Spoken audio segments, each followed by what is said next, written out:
This video is intended as an overview for experienced heating professionals. Refer to installation instructions for complete information. Always follow all safety precautions and good service practices. Welcome to Energy Kinetics online training for System 2000 and the 90 Plus Resolute. This video has 4 chapters covering the topics of the Digital Energy Manager operation and onboard diagnostics, oil burner lockout diagnostics, draft and puff switch diagnostics, and setting the hot water temperature with the plate heat exchanger. Before we get started, here are a few quick tips. The burner will not run unless there is a thermostat call or a call from the domestic hot water tank thermostat. The manager cannot cause a burner lockout. The 140-degree flashing light usually indicates a burner lockout has occurred. The 100-degree flashing light indicates the sensor is not communicating with the manager. Do not replace the manager. Check the manager's sensor wiring instead. Do not jumper or apply voltage to test the manager.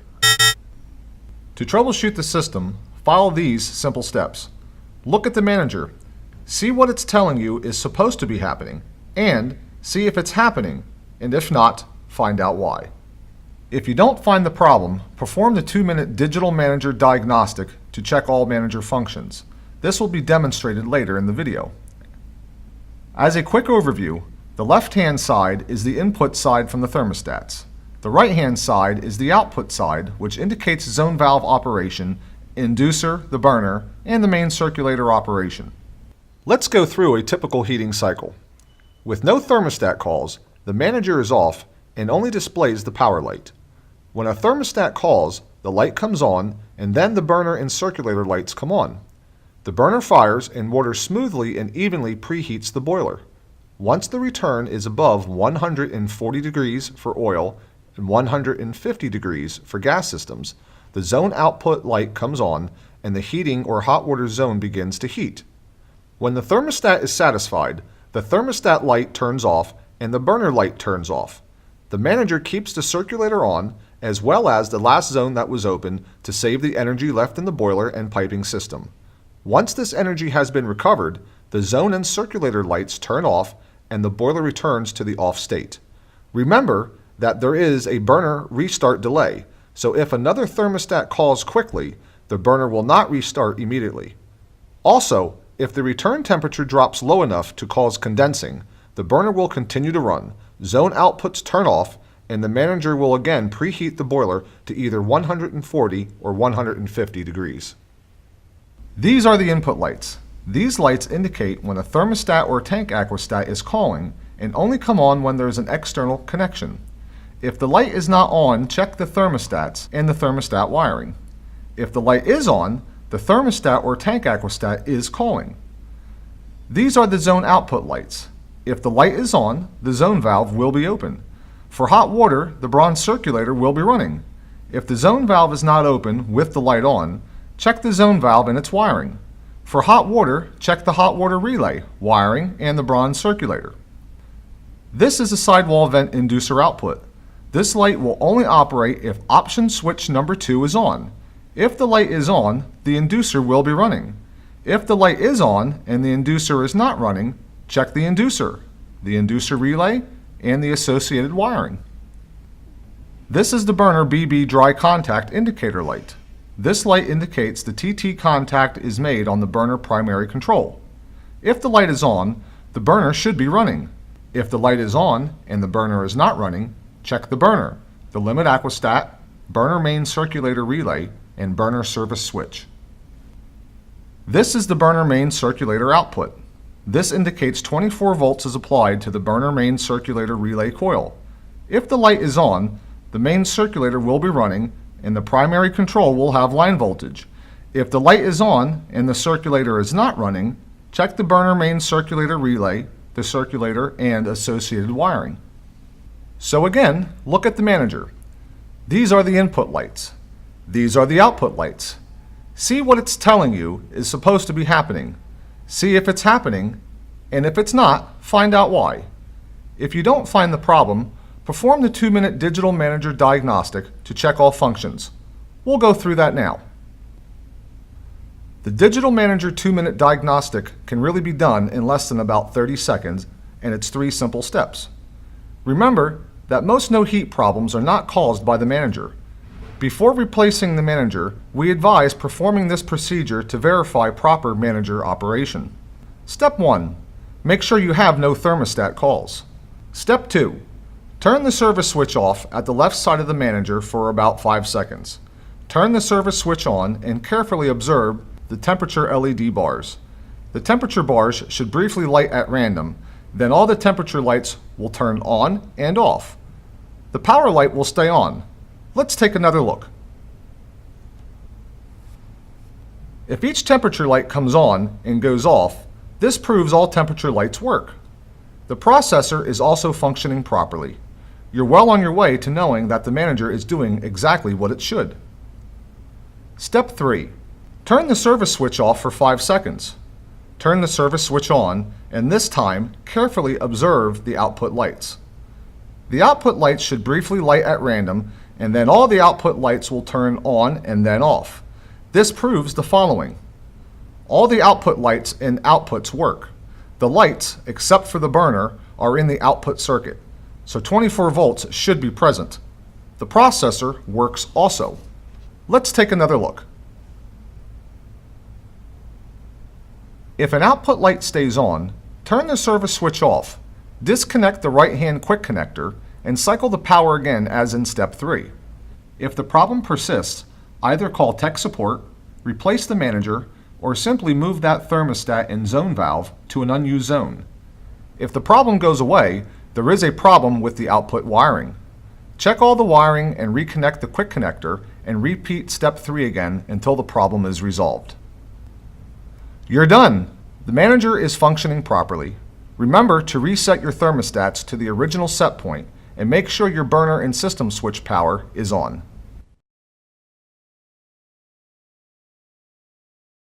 This video demonstrates the diagnostic procedure to troubleshoot an oil burner primary control safety lockout. Let's do these preliminary checks first. Check the oil level in the supply tank. Make sure all oil line valves are open. Caution: disconnect power and examine the interior of the boiler for an excess accumulation of unburned oil. Restore to a safe condition before firing burner. Restore power and measure line voltage at the primary control input hot and neutral leads. You should have 120 volts AC. Less than 100 volts AC may cause operating problems. Caution: when testing electrical equipment, always observe standard electrical safety procedures. Before pressing the reset button, disconnect the nozzle line and reposition it to pump oil into a container. Tighten the flare connection at the oil valve discharge piping. Verify that there is a call for heat and the burner light on the digital manager is on. Now, let's press the reset button and observe operation of the primary control. Did the primary control pull in promptly? If not, or the control operates erratically, or not at all, jumper the low voltage B1, B2 terminals at the manager right-hand quick connect.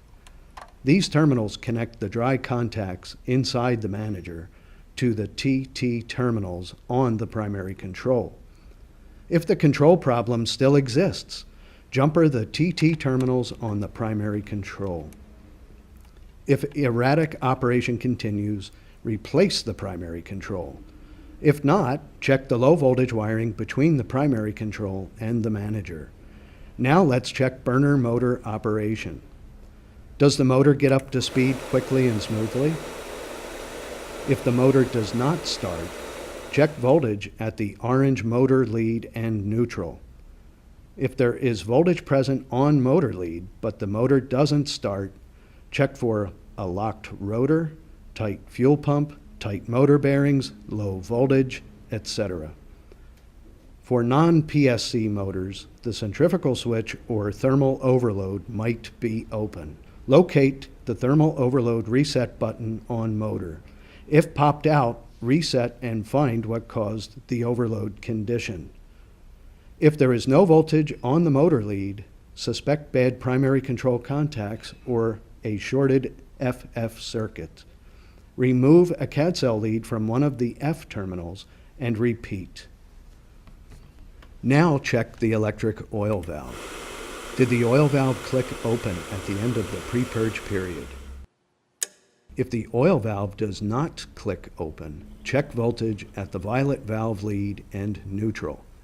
If there is voltage present at the valve lead, but it doesn't open, replace the solenoid. If no voltage is present, the primary control valve output is bad. Now check the quality of fuel oil delivery. Do you have a clear, steady stream of oil from the nozzle line? If the flow is weak or foamy, check the following. Vacuum gauge on oil filter. If vacuum is excessive, check for restrictions such as a plugged filter, strainer, or a frozen or dirty oil line. Foamy or weak oil flow may also be caused by suction leaks, loose fittings, weak pump shaft seal, single pipe overhead line, etc. If there is no flow, check the following. Loss of prime, broken pump coupling, blocked filter, blocked oil supply line, oil level in tank too low, defective fuel unit, closed service valve, stuck anti-siphon valve, etc. Now let's check ignition spark. While checking the oil flow, tip the igniter back far enough for the springs to lose contact with the bus bars. Is there ample spark? Do you hear the ignition arc buzzing? If no spark is present, check input voltage at the blue igniter and neutral leads. If line voltage is present, replace the igniter. If no voltage is present, the primary control ignition output is bad. If the igniter is good, turn off the system power switch and remove the drawer assembly.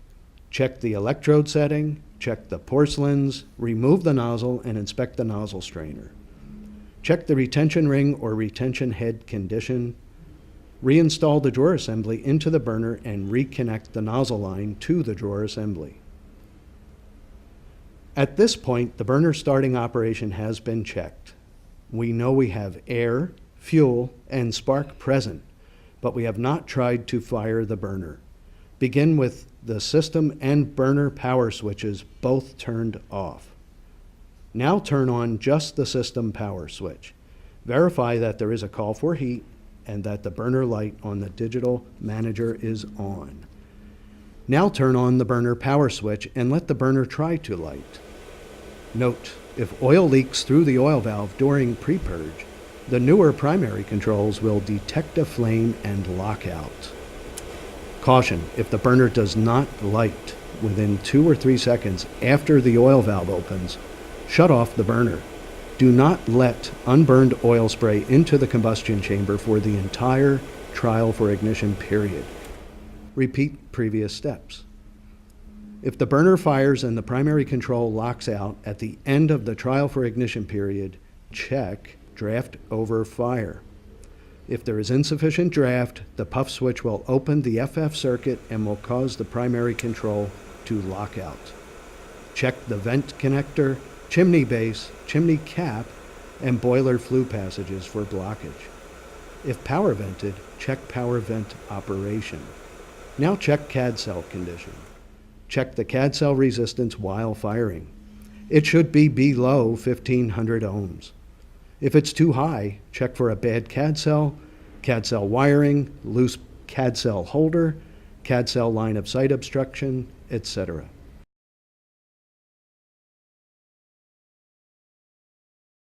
Adequate draft is required for safe and dependable operation of oil and gas burners on Energy Kinetics negative draft boilers. The blocked vent switch, or puff switch, is a normally closed switch that is wired in series with the CAD cell circuit on oil burners and in series with the gas valve circuit on gas burners.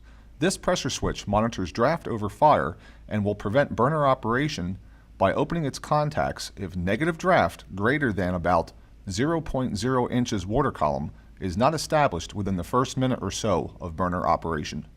Here are a few common causes of poor draft. Some may only cause burner lockouts during warmer months due to long burner off cycles and warmer outdoor temperatures. Inspect and repair to improve draft as necessary. Remove the flue from the thimble and inspect for blockage or debris in the chimney. Check the chimney base as well as the chimney cap.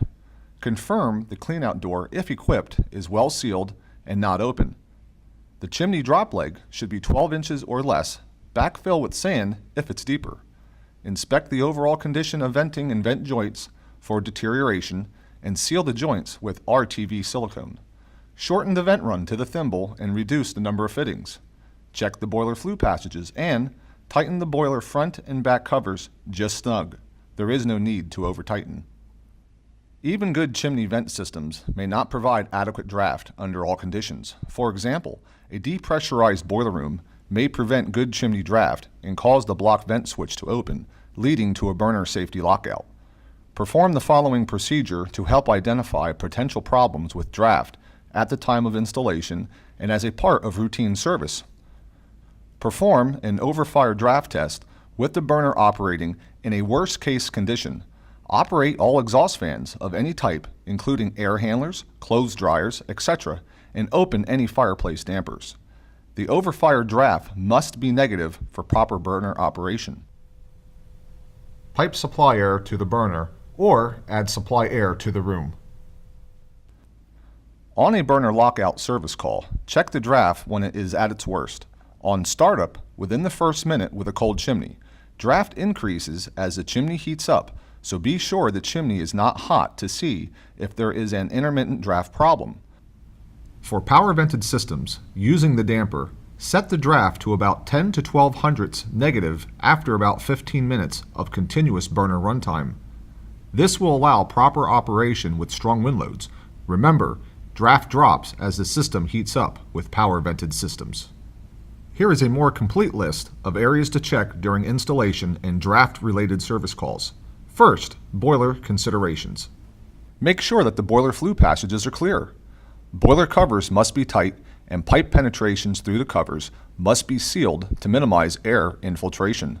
Check severity of air infiltration by measuring CO2 over fire and at flue box of Frontier boilers and at the breech of standard boilers. A difference of more than 0.5% between the overfire reading and the flue box or breech reading indicates that excessive air infiltration is occurring. Check draft loss through the boiler by comparing the draft measured over fire and at the flue box of Frontier boilers or the breech of standard boilers. The draft loss through a clean EK1 boiler with tight covers should be 0.03 inches water column or less and 0.05 inches water column or less through a clean EK2 boiler. The burner must be set to the correct O2 and CO2 levels as outlined in the burner setup section of the installation manual for the specific boiler and fuel being used. A minimum temperature of 350 degrees Fahrenheit must be present at the chimney base. Do not downfire the boiler below the factory recommended minimum rates for safe chimney venting. Do not fire the boiler beyond the maximum recommended firing rate. No solid fuel appliance or fireplace should be installed in a flue common with the boiler. Vent pipe considerations. Increase the vent pipe size from 4-inch to 5-inch on EK1 Frontier boilers. Minimize the number of 90-degree bends used in the vent pipe layout. Use more gradual bends instead. Run the vent pipe as vertical as possible, as steep angles minimize the temperature drop of flue gas. Do not exceed 15 feet of distance between the boiler and the chimney base. Seal all vent pipe joints, including swivel seams, with a coating of 100% RTV silicone. Air infiltration leaks reduce draft at the boiler and promote flue gas condensation. Consider using insulated vent pipe, such as L-vent, in unconditioned spaces or when the chimney base is more than 5 feet from boiler. Vent pipe must not extend beyond flush with inside the chimney tile liner. Vent pipe or thimble must be sealed to the vertical tile liner at the chimney base. A leak at this unseen joint is like trying to drink with a straw that has a hole in it. Do not install a draft regulator. Chimney considerations. Make sure the chimney base is clear of any debris. Visually inspect the chimney for signs of deterioration inside and outside, such as pieces of tile liner lying in the chimney base, the absence of the tile or steel liner altogether, Any stains from condensation on the interior walls of the structure or at the base of the chimney, and efflorescence powder left behind on the interior or exterior chimney surfaces from moisture leaching through the chimney structure. Look for cracks in the chimney or tile liner. Inspect if the chimney is pulling away from the main structure, and confirm that the chimney cap hasn't collapsed down onto the flue outlet. Also, look for any mortar that is loose or missing from joints. The drop leg in the chimney base should not be any more than 12 inches deep. Backfill with sand if it's deeper than 12 inches. The cleanout doors, if present, must be sealed airtight. Look for multiple flues in a common chase that are not sealed from each other. The installation of a chimney liner may be beneficial. However, overside liners are a detriment to rapid establishment of draft. Be sure to install 5-inch liners for EK1 boilers, 6-inch liners for EK2 boilers, 8-inch liners for EK3 boilers. Follow the liner manufacturer's instructions and adhere to local code requirements. The chimney must extend a minimum of 3 feet above where it penetrates the roof, and it must also extend a minimum of 2 feet above anything within 10 feet horizontally. Make sure to seek advice from a chimney vent professional on how to rectify chimney problems. Call Energy Kinetics for additional information.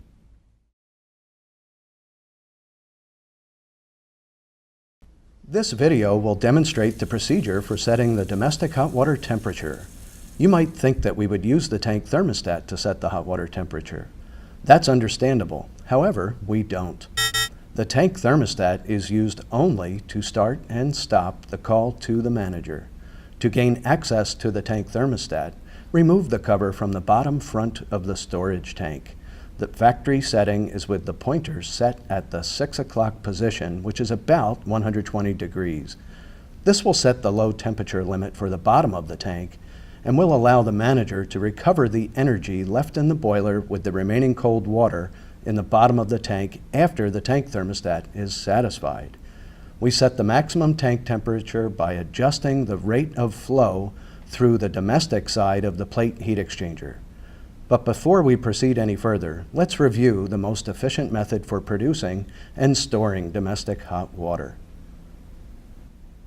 Energy Kinetics uses a plate heat exchanger to produce domestic hot water and stores it in a well-insulated glass-lined tank. The plate heat exchanger keeps the boiler water and domestic water separated. A call for domestic hot water is made to the manager when the tank thermostat senses cold water at the bottom of the storage tank.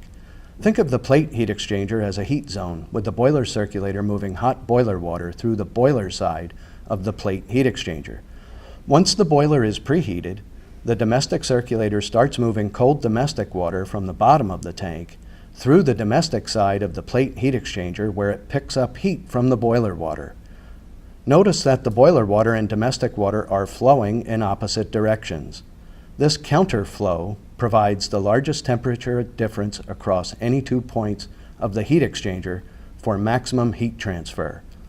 The heated domestic water is now delivered to the top of the storage tank through a short dip tube installed in the tank's C port.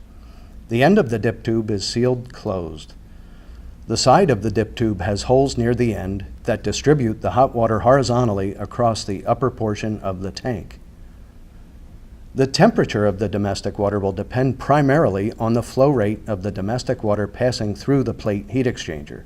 If the domestic water flows slowly, the water will have more time to heat up closer to the boiler water temperature and will be extremely hot as it enters the tank.